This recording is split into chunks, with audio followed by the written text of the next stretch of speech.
broadcast network, AFTERBUZZ TV. Over 20 million weekly downloads in over 150 countries, and your number one source for after-show entertainment.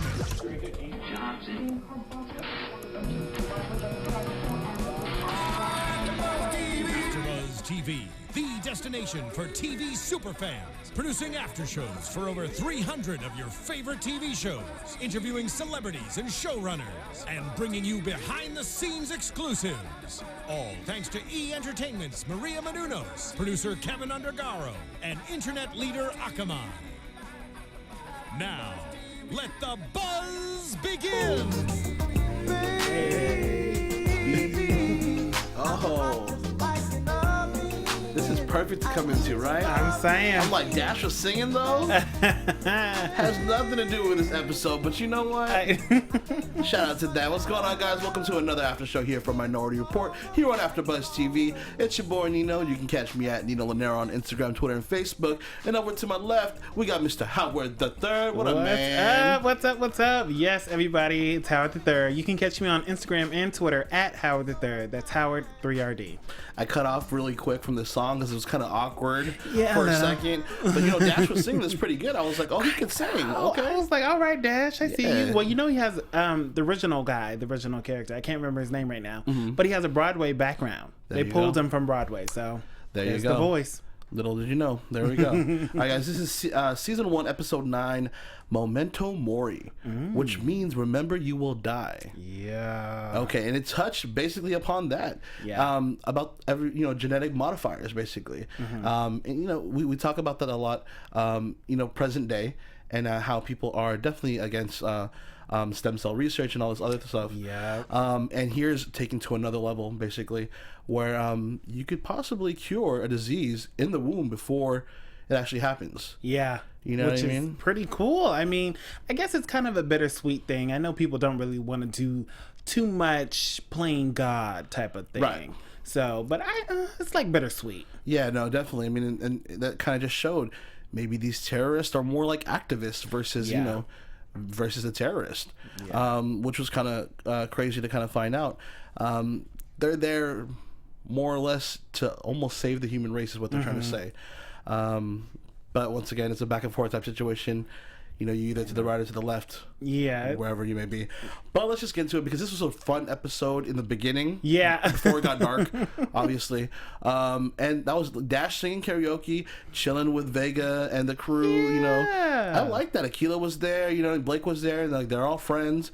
Dash missed a note. Yeah. And then Blake and Vega got to talk and kind of see that Blake is on their side. Yeah, I was like really happy to see a different side from Blake. You know, just him like hanging out, having a beer, doing all that. But can we go back real quick to the 3D karaoke? Yes. Like, that was pretty cool. No mic, just you singing. Exactly. And it's you. It's not like some little animated character thinking it's you. It's actually your face, your body. Exactly. It's like rock band karaoke to the future. I love it. It's pretty cool. Yeah, that's coming soon. I just feel it. I hope so. I feel it. But I forgot in the beginning, it opened up to, I like to call this a choreographed sequence. Oh. Okay, guys. I don't even remember if you remember that. What's that movie? It's a movie. I forgot what it was. Anyways. She's all that. Not She's All That. Not She's All That. It's a movie. Think of like astronauts coming out, you know, for the mission or whatnot. You know what I mean? That's how it looked at the beginning of this episode. The DIA was there. The garage opened up, fully choreographed scene of walking into, you know, the warehouse where they had the milk bath ready. For the precogs. I was a little surprised that they would have it actually up and running, and all you need is the bodies. The batteries, right? Right. Yeah. I was a little surprised by that. I didn't think they would have it like so quick. Exactly. I mean, that's how they opened up. I forgot about that. Yeah. Armageddon. Thank you very much, Star Engineer. There we go. It felt like an Armageddon moment. Yeah. They were walking slowly, came up, and it was just like shadows in a mist of craziness. And I'm just like, what is going on? Like, okay, they're absolutely ready. They're not at stage 1. They're like at stage 3. Exactly. You know what I mean? Like 2 more stages left. Grab the precogs. Yeah. And then plug them in. That's it. Like they are ready. So Exactly. Agatha's like feeling it. She's feeling the pressure. So is Arthur. But that's the thing. Arthur is spying on them. Arthur has the inside scoop, and he's like, I'm not going to let this happen one way or another. Andronima, I think is her name. Is going to help her out, help him out, basically. We call her what, like weird face? Yeah, man, she's scary. I'm still saying she's a little scary. I think people agreed last week. Like she's a little intimidating. She's just a little bit, but I still need. Well, I mean, we only have one more episode, season finale. I guess I'm not going to get my little background on her and what she does. Spinoff. I know. Maybe a spinoff. So Dash and I mean, during the little party that they had, Dash got a vision, and this is where the story basically unfolds for everything, and so many connections that came back from past episodes, to the present episode, which was kind of nice to see that the storyline kind of like ensued like that. Kudos to you, Fox, for just plugging everything into one, which was nice. Loved it. So Dash had the vision, and it's of a senator who's leading like a genetic modifier, genetic modifying to the forefront with Stephen's Law. Right. This is because her son, unfortunately passed away of a genetic disease that she was carrying. I know, that was so sad how she had it in the womb or whatever. Yeah, she knows it and it came from her, so it's kind of like a heavy weight on her shoulders. Yeah. And she's basically it's a mother, it's motherly instincts. You just want to obviously or parental instincts in general. You just want to help your child, do be the best that they could be or whatnot. So she feels pressure that it was her fault. Yeah. So it kind of just jumbled up in her head. Was like, I need to fix this. This is going to be my sole purpose. I have this platform. Here we go. Kudos to her. I mean, it takes a lot of strength to just be like, okay, listen, I want to do this, and this, and who's ever trying to stop me, it's not going to work. Right. So. It's a tough fight though, because you have so many people that are totally against it. Let everything take its course. Right. And remember, at the end, we're all gonna die. I know. Unfortunately, it's not gonna be tomorrow or anything like that. Let's hope not. I know. But she's trying to basically preserve the future in a sense. But there could be, things that like bad people can, like criminals can get a hold of and turn this whole genetic modification into, almost like chemical warfare. Right. It's kind of scary, It's very scary. I'm on the fence. I definitely don't know where I would be with it. It's awesome to see, but it would definitely have to be under wraps. I would. Yeah, I feel the same way. I don't know if I would support it like 100%, but I would. I'd like to see where it would go if it was controlled in the right way. Yeah, definitely. Definitely has to be controlled in the right way. Yeah, I just can't have Pookie and them's cousin trying to do it. It's not gonna work. Cousin. I love it.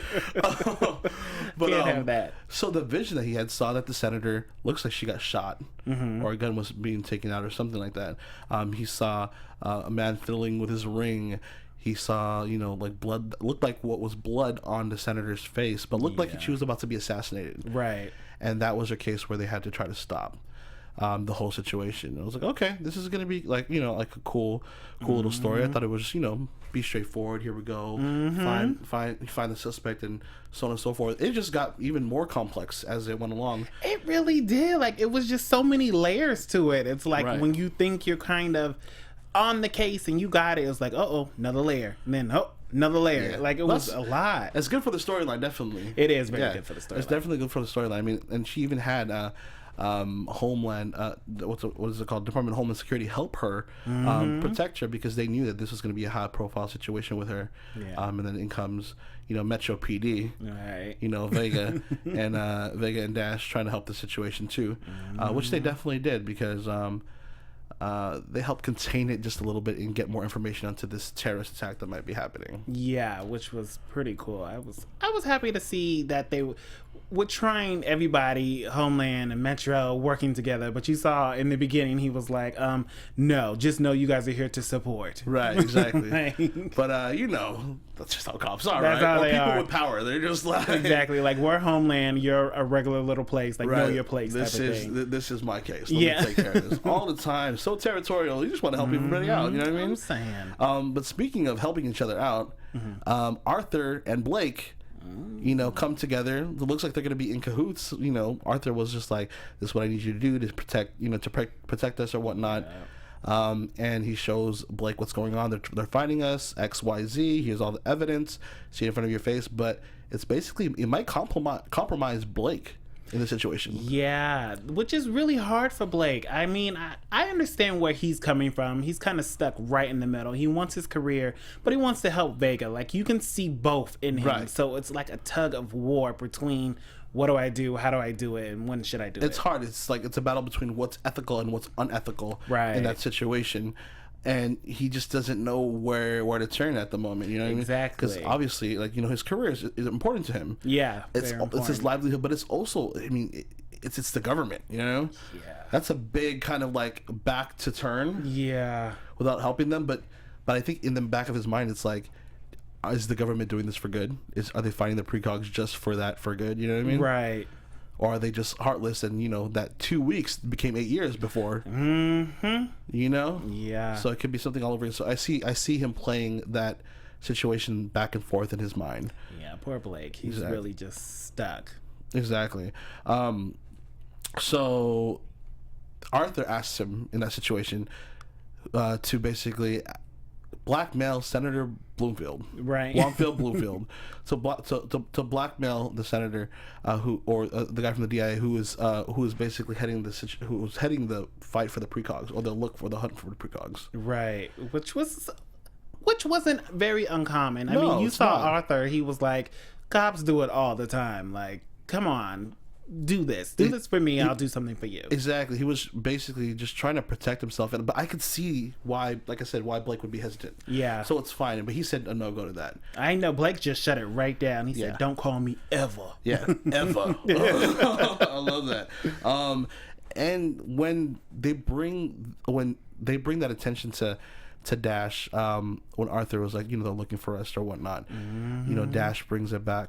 I mean, Vega was there in the room too. Yeah. And she saw everything with Agatha in her 3D, you know, Skype. I know. Which is pretty cool. And they all agreed, like, Dash, we probably need to stop this and you need to stay away. Yeah, I was a little surprised with Vega. I mean, too. I know she wants the best for Dash, Yeah. but I thought she was going to put up a little bit more of a fight. Just a little bit.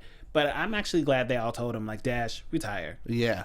But I think it's more the risk of there's just so much more that can be involved than you know than one case. It could affect their lives so much more. And Dash has done so much already. He has, and that's what they were saying. Dash, you've already touched 1 million people. Like, you've helped everybody. Just retire, relax. Right. But Dash being Dash, stubborn and Very. But that stubbornness is what makes him, you know, awesome. Right. Right. He won't give up. He won't give up, and he wants to fight for it because, I mean, you're still gonna see these visions nonetheless. True. That would drive me crazy. If I was just there, I would get a vision and be like, "Oh, okay, I'm not gonna stop this." But, you know, just say a little prayer for you because I know you're gonna die. I know it's a little hard for Dash, but I just, for his own safety, if he's really not trying to go back to the milk bath, he needs to lay low. Right. He needs to, and just keep dealing with the visions. I mean, it's sad to say, but you're gonna have to just keep dealing with Exactly, but he finds out too many things. He realizes that what he saw in his vision, I think it was 8VAT, Tav 8. I'm sorry, is 8VAT, which is a meat company cover up to Memento Mori. And that's where they were doing all the genetic works and whatnot. Meat in the future is not coming from cows. I know. Meat in the future is genetically modified for people to eat. That's why it's a lot healthier, they were saying. Potatoes, everything was genetically modified to make it healthy for you to eat or whatnot. I mean, I guess, go ahead. But I need my meat from a cow. I can't do no... You say that now until you try a piece of meat from the future. Okay, I'll try the meat from the future. Yeah, but... you know, that I get it. That's where they could do all the work because they have all the genetic modifiers right there, and they can create, you know, whatever. So that was a perfect setup for this guy. You know, to change his whole life and become somebody else to make a point. And he has a backstory as well too, and we learned that a little bit more. And once again, it's from somebody passing away, and it was his wife in the instance, and him messing up on a sequence of DNA that could have cured cancer, so on and so forth. Everyone has a backstory, which makes them want to stop, or make them want to stop, you know, the genetic modification, right? Or makes them want to, you know, have it continue and go.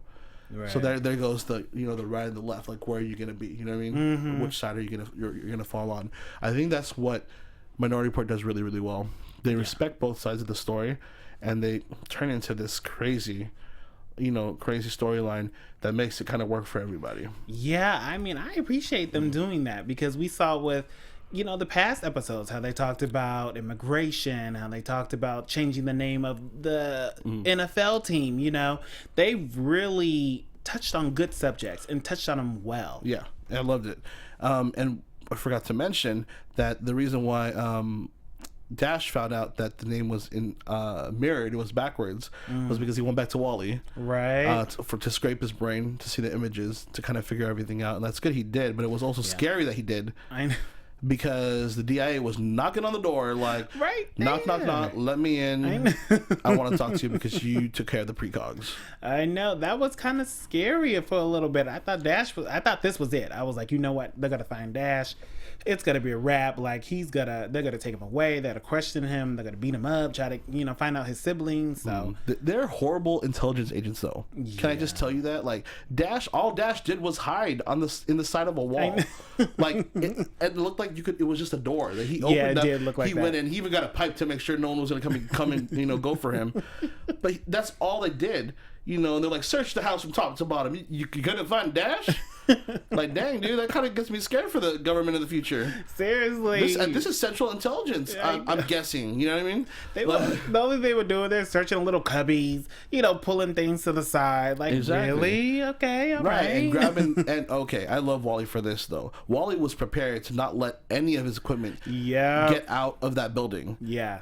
So they're like, okay, you know what? We're going to shut everything down because this could be a terrorist situation. So we can, we have the right to do whatever. Right. You know what I mean? Walk out with the computers, boom, surge, boom, done. That was a G move. It was just like that meme. I wanted like Thug Life to appear right on right on the screen. Like, for real, he was like, well, he was like, something I forgot to tell you. Right. It was to protect me from thieves. Yeah. G move. I mean, who would think about that? Just putting up little things so if your equipment leaves, boom, boom, boom, boom, all the data is gone. I love it. I'm pretty sure he has a backup somewhere. Of course, he's got a backup. He has to have a backup somewhere. But that was just such a boss move. Yeah. On his part. And Bloomfield's face was just like, well, okay. I know, he was like, what can I do? Right? On to the next one. You know what I mean? And just that I wanted to do a round of applause when I was there. Yeah. So let's move on. Blake and Vega kind of get into it a little bit as well too, kind of in the office, because once again Blake is like, he's nervous about the whole situation. I mean, he has every right to be. He does. But I was like, wow, they are really going in. Right, and Vega was like, I need you to do this. I need you to ask Bloomfield if they're actually searching for the precogs. You know what I mean? He wanted to have them hear it from his mouth or whatnot. Yeah, because I think he was kind of like, oh, they're probably not really doing that. I don't know what he was. I feel like he was thinking some whole different thing than them looking for the precogs. But as soon as he actually asked him, like, what are you looking for? Right, when he basically gave I have more information here on Memento Mori after Blake and after Vega and Dash decide to break into the meat department and figure it all out. They're lucky that they got out too, because that dude could have just threw some chemicals on them. Especially him being creepy like that, like in the shadows, and then he just locked the door. You know what I mean? Yeah, exactly. So he popped out, like he saw them. He's oh nope, you're staying there while I'm getting away. You know what I mean? And he definitely got away, but they got some of his information, and we found out he used to be a different person.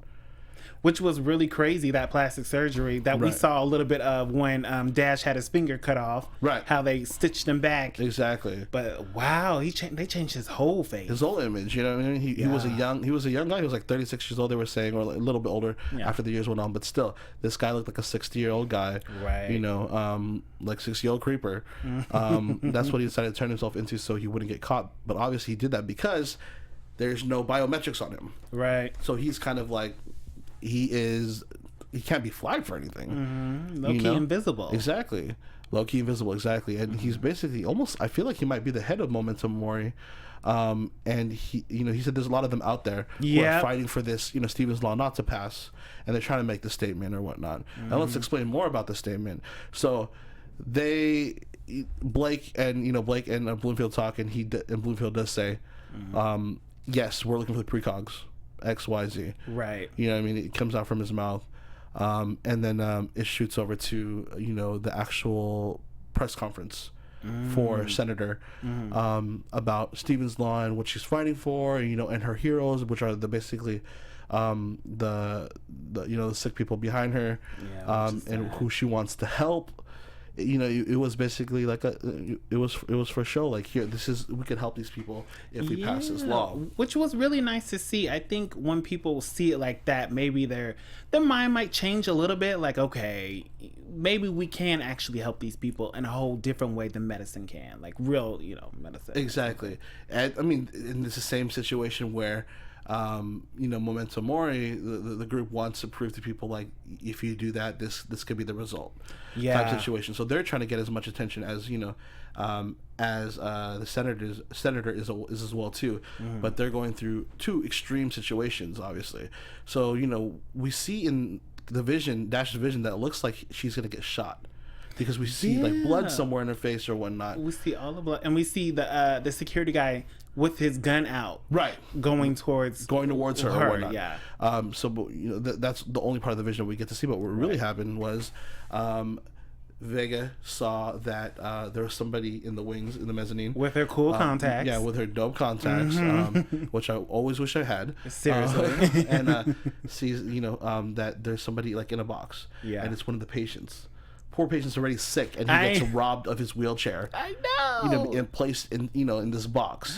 I know. Then she realizes the person's on stage. I already saw the dude. Yeah. From when he entered, I was like, yo. I was like, do you see that? That's him. That's him. Nino did point him out, like, right at the beginning. I was like, I see you.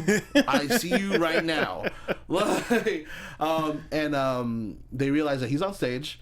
Dash tries to go for it, but they think Dash is like the terrorist. I was like, what is going on? Because I thought everybody was in cahoots. His people don't know. Like, I'm like, what's going on? Seriously, I'm like, didn't you guys have a meeting before this and say, okay, these two people are with me? Like, no. Department of Homeland Security was messing up right there. Seriously, they tackled Dash down, and then obviously the head of security was just like, trying to find out who it was. Yeah, and then you hear. On their ears, Vega's like, it's over there to the left, but it was too late because he got up and he splashed the chemical on the senator, and it only got to her forehead. I know that looked like a little bit on her forehead, but it was just enough. Exactly, a little bit on her forehead. Yeah, and on the podium, which also makes me think, like, who cleaned up the podium? I know.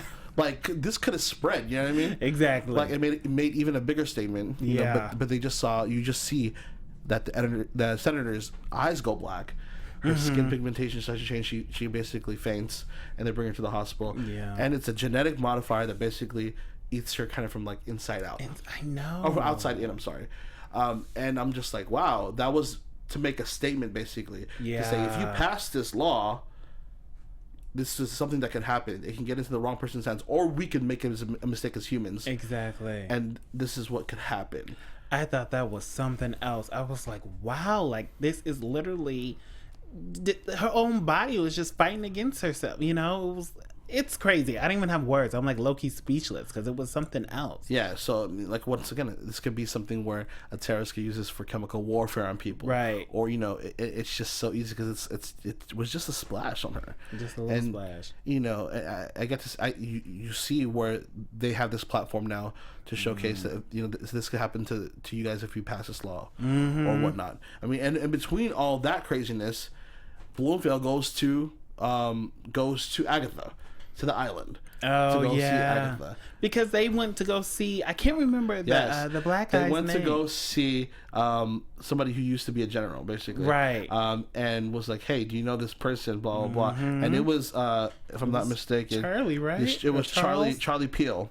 Or Charles Peel. And that's the guy who got shot out by the cops. Exactly. Or the feds. Because Agatha was trying to get the information on the milk bath, right? Sent him out there so he can get his money back in a sense, because he embezzled $1 million from that guy, from the old general in the company, and he disappeared basically off the face of the earth. But that was like another connection right over there. Yeah, I love how they brought that back. Back around, how they connected Charles to Agatha, and then. talked about the money, and I Right. was just like, wow. It was just a good way to write it in and find find out what Agatha was. It was just enough. It was just enough, and it was Just such so a we small, can know what she is. Exactly, it was just a small tidbit that even if you didn't watch it, you'd still understand. Right. But that was a cool tidbit to have in there. But they miss Agatha. Like Agatha escaped right in the nick of time. She was not in 3D mode when she went to Arthur. That was actually herself. I actually never know when she's in 3D mode or not. I know. Well, they do that little thing where his skin kind of. Oh right, that's true. That little. Still, sometimes I'm like, oh, this is really good reception because I thought you were really. But anyway, so she went to Arthur. She escaped, and Arthur and her are like, it's time to attack. Yeah. I don't know what's gonna happen because she keeps on having the visions, and we see Vega there, saying, yeah, put them in. Yeah, I wonder what they're gonna do because I know that all three of them together are pretty powerful. I mean, we saw Agatha by herself handling Charles, right? So, and we know Arthur can handle himself. You know what I mean? Dash is kind of the one who's still low key learning. Dash pieces everything together, though. Right. Yeah. So he's like the little mastermind. But I'm interested to see all three of them like kicking butt. Right. A little action for the greater scene. good. Right. And I'm kind of curious to see too how far Memento Mori is going to get.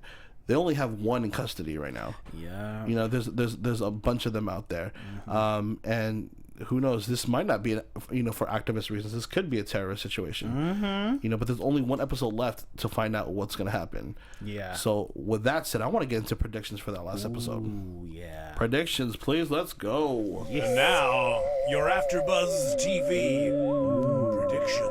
Never get old with the lights. I love it. It really does. All right. So I'm going to go ahead and ask you first, Howard, because I need to get my thoughts together. Because there's only one episode, and there's so much more that could happen. Yeah, so what do you think, man? Okay, so my predictions would have to be that more terrorists, or some would call protesters, will come out and really, set it off pretty much. Like, it's gonna get dirty. It's gonna get to the nitty gritty. I mean, especially now with the senator slowly dying, people are gonna come out and be like, oh my gosh, I don't support GMO, so here we go. Like, it's gonna be a fight to the end. I also think, of course, we see in the next week's episode that they are going to be in the milk bath. Some way, somehow, they're gonna get there. It's gonna be a good fight, but they're gonna get there. Right. I think hopefully Laura, Detective Vega, is just setting this up when she puts him in the milk bath. Right. Like, there's a bigger plan not to leave them in there. I'm low-key praying that they do not stay in that milk bath. Right. No, I agree with you. I don't think they are. Yeah. I think that snippet or the cut is something that Agatha doesn't see altogether yet. Yeah. And it's for the greater good of the precogs, I believe. I think there's going to be warfare though that goes on alongside with Memento Mori. I don't think we're done with that yet because we don't even know what happened to the guy who they got in custody. True. I wonder. I think that they might be able to find a way to help the senator, and get her back on her feet or reverse the situation and kind of prove okay, well, if that happens on accident, we could reverse it with this. Oh yeah, that's a good one. I hope so. I feel like it's always going to come back to that, and I think that that the positive might overcome the negatives. You know what I mean? Like the I think they might see it in this situation where the good outweighs the risk. You know what I mean? Yeah. So I think that might all go well together. I just wonder how or what's gonna wrangle all the brothers and sisters together in one spot for them to get them into that milk bath. Like, what's gonna happen? Yeah. Like, I think they're gonna try to do it where they give up. You know what I mean? They give up in a sense or whatnot, and they're gonna use Blake to as a part of that. Like, oh, I know where the precogs are. To basically, I don't know, maybe shed some light on why they shouldn't do it. They're gonna get caught and try to maneuver their way out of it. Does that make sense? It makes sense. I see what you're saying. Now, what do you think about Blake, though? Do you think Blake is going to be on the good team, which is Laura and Dash and the Precogs, or do you think he's going to go for his career and hopefully turn them in and this could boost them up? What do you think about that? Blake's gonna go with his heart, and she's gonna chill with Laura, with Vega. I I know it. I know it. That's how they're gonna end it. It's gonna be on a good ending. And if they don't, like, dang, okay. I know. Like, this needs to either, if it's not gonna continue on Fox, it better continue on Hulu. I want to know what happens. Like, well, since you think Blake is gonna go with them, I gotta disagree then. There you go. I'll say that's always gonna have another side. You think Blake's gonna go to the bad side, to the dark side, because Agatha was a bad person, right? I'll just blame that. She's not evil. But I think Blake is going to go with his career. Somehow he's going to butter up Vega, butter up Agatha and Arthur, and have them think they're on his side. They're all on one team. But I think he's gonna double cross them. And maybe that's why they're in the milk bath. Yep, because he's going to say something to the DIA so he can get that spot. Yeah, which will probably backfire at him. That's true. He is looking for that promotion, right? He wants the promotion. He's about his career. You never know, man. You never know. I guess we're gonna have to find out till next week. I know. Final season finale. And in between then, it's Turkey Day. It's Thanksgiving, guys. Yay! So happy Thanksgiving to y'all. Thank you so much for tuning in to this week's episode of the Minority Report After Show here on AfterBuzz TV. Thanks for tuning in, and once again, it's Mr. Howard III. All right. Yes. Thanks everybody. It's Howard III. You can reach me on Instagram and Twitter at Howard III. That's Howard3RD. And of course, my website, howard3rd.com. Happy Thanksgiving. I hope you guys eat a lot from me. There you go. Once again, guys, it's your boy Nino, and there was so much in this episode. I might have missed some stuff. Leave us some comments, rate us on the YouTube, download us on iTunes, hit us up on SoundCloud. Once again, it's your boy Nino. You can catch me at Nino Llanera on Instagram, Twitter, and Facebook.